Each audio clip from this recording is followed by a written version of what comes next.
So it's time to discuss the most underrated and underappreciated and not discussed position enough in fantasy football, and that is the kicker position. We're going through the top 12 kickers in week 3 fantasy football, and I am the only fantasy football YouTuber out there who discusses kickers in fantasy football. So please make sure to drop a like on this video and subscribe to the channel to show your support for the channel. It is greatly appreciated, guys. Let's go ahead and just get right into these rankings right here. Number 1, I've got Jake Elliott of the Philadelphia Eagles taking on the Tampa Bay Buccaneers in Tampa Bay this week. So Jake Elliott is the number 1 kicker in fantasy football right now. And I want you to just take notice of something. He averages 15 fantasy points per game through 2 weeks of fantasy football. I will not listen to anybody tell me that kickers don't matter in fantasy football. Football is a game of inches, and that means that fantasy football is a game of decimals too. That's the reality here with kickers.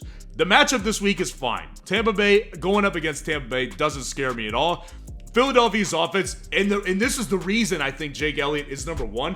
Philadelphia's offense has not gotten it going yet entirely. They're not capitalizing on every red zone visit. That's led to 7 field goal attempts for Jake Elliott, and he's made all but one of them. But this is a guy that can easily boot a 60-yarder, a 55-yarder for you. All he needs is to get in space, and if he's in range, he's making it most of the time. So Jake Elliott for me is a pretty easy pick here at number 1. And moving on to number 2, we've got Nick Folk, Mr. Grandfather himself of the Tennessee Titans, taking on the Cleveland Browns in Cleveland this week. Nick Folk is in a very similar situation. The difference here with Nick Folk is that while the Tennessee offense does not capitalize on every red zone possession, and that's a good thing for kickers, by the way, it is also important to note here that Nick Folk is dead on accurate. He hasn't missed a kick all season, unlike Jake Elliott. And I think that going back to the offensive thing, it's important to note this, and I say this in every kicker video. It's important to note that kickers in fantasy football, the best ones are on offenses that don't capitalize on every red zone possession, and they have to kick a field goal to get points. Those are the best kickers in fantasy football. That's why you've seen guys like Justin Tucker for so long be so good in fantasy football, is because Baltimore's offense has never been the most efficient offense in the red zone. This is what we're seeing this year with Nick Folk. Taking on the Cleveland Browns in Cleveland this week, Cleveland's defense is okay, but Tennessee's offense is going to find a way to get down there at least 4 or 5 times. Give Nick Folk at least 3 or 4 field goal attempts in this game. Number 3, Cameron Dicker of the Los Angeles Chargers, taking on the Minnesota Vikings in Minnesota this week. Cameron Dicker has quickly become one of my favorite kickers in the NFL and in fantasy football, not just because of his name, but obviously because the dude is perfect. 5 of 5 on field goals, 5 of 5 on extra point attempts this season. This guy is so consistent, and again, the Los Angeles Chargers offense, as explosive and as playmaker rich as they are, they don't capitalize all the time. And that's a shame. From a fantasy football perspective, this team should be a much higher scoring team, but this is good for Cameron Dicker, and that's why he's a good kicker right now in fantasy football, averaging 11 fantasy points per game. This matchup against Minnesota could be another big scoring matchup, very similar to that week 1 game against Miami. I want every piece of this type of matchup, and Cameron Dicker is absolutely one of those pieces. Number 4, Brett Maher of the Los Angeles Rams, taking on the Cincinnati Bengals in Cincinnati this week. Brett Maher, honestly, I'll be honest with you, the whole Los Angeles Rams team as a whole, they've come as a massive surprise to me this year. And I said it earlier in the week on my What I Got Right and What I Got Wrong live stream that I did on Tuesday night after week 2 fantasy football, is that I was not expecting any of this from the Los Angeles Rams. And Brett Maher is no exception. I mean, the problem here is that he has missed 2 field goals, and he's made 6 of 8 of them. But again, Brett Maher is on an offense that is just much better than I thought. This offense can get down there, and they can get you into range and not always capitalize. This week against Cincinnati, it's another perfect opportunity for Brett Maher. Number 5, we've got Brandon Aubrey of the Dallas Cowboys taking on the Arizona Cardinals in Arizona this week. Brandon Aubrey is simply just benefiting from being on one of the best offenses and one of the best teams in the NFL right now. That's the reality here. But he has missed 1 extra point, but he hasn't missed a single field goal out of 7. 56 is his long. So we know he's got the leg. That's not the problem here. The problem here is that What if, I mean, what if they just get up and they score 28 points? Every single one of those is a touchdown, and they just stop and they take their foot off the gas against the Arizona Cardinals. That's the only thing I worry about here with Brandon Aubrey, because if they get 28 points, that's only 4 points in fantasy football, assuming that he makes every one of those extra points. You know, that's the problem here with a matchup like this, to be honest with you. A defense like Arizona's is not going to be stopping Dallas's, so that's my concern here. But needless to say, Dallas's offense is going to get you in range one way or the other, and Brandon Aubrey has capitalized on every single opportunity this year so far. Moving on to number 7, we've got Tyler Bass of the Buffalo Bills taking on the Washington Commanders in Washington this week. Tyler Bass is one of the few kickers in fantasy football that is on a top-tier offense. I actually shouldn't say that. Obviously, Brandon Aubrey is on a top-tier offense. Obviously, Jake Elliott is on a top-tier offense. But again, these are the offenses that just don't always capitalize. They're not always efficient like the Jacksonville Jaguars, like the Kansas City Chiefs.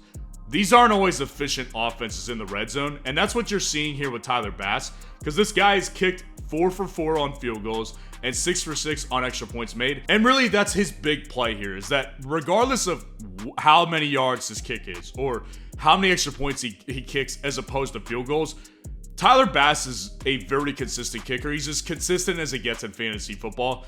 Never have Tyler Bass outside of the top 12 in most situations here. Younghoe Koo of the Atlanta Falcons taking on the Detroit Lions at Detroit this week is number 8 here. Younghoe Koo is just, not only does he have a great name, but he's a very good kicker. Like, Younghoe Koo is also pretty consistent as well. He missed an extra point last week. Big deal. I mean, this guy has really recovered from a lot of issues he had last year, and he's on an offense that, again, is very good at getting you down there, but not always great at capitalizing offensively. This week is going to be a good opportunity for him because he's taking on the Detroit Lions offense that is going to put up points. They put up points on Detroit.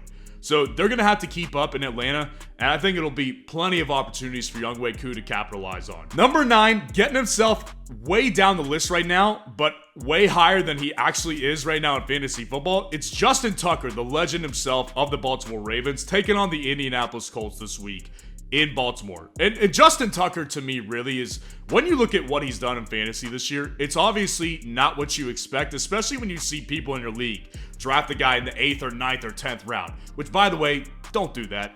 We talk about that on the channel every single offseason. It's not a good idea at all.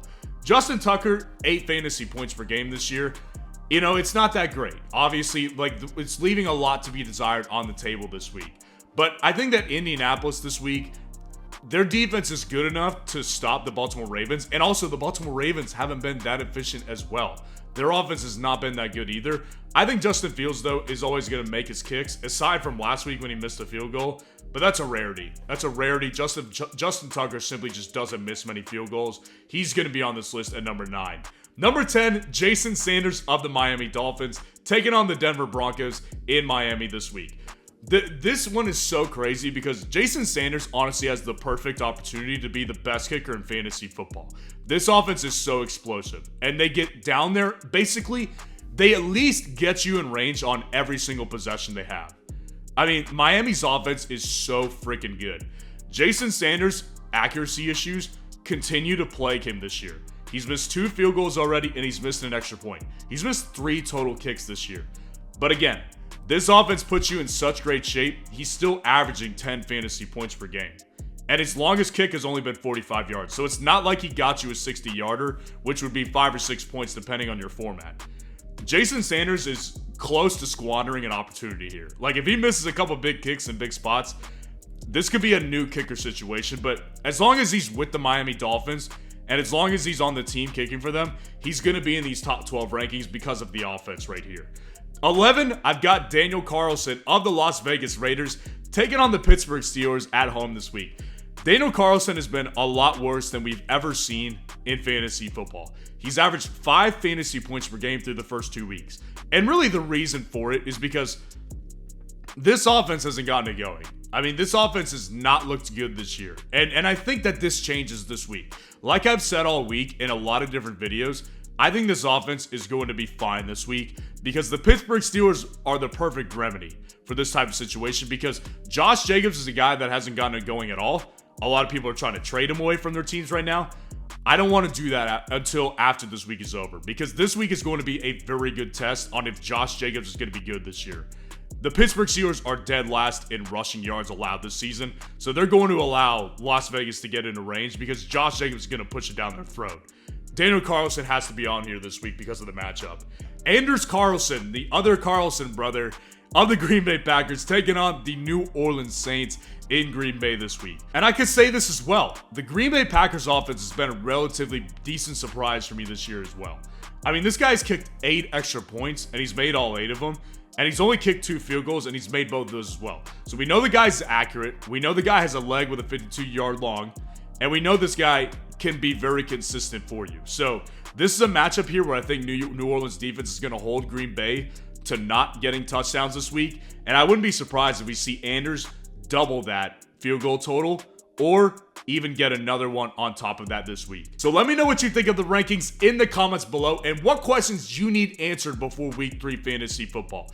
And if you want to see the top 12 defense rankings for week 3 fantasy football, click on this video right here.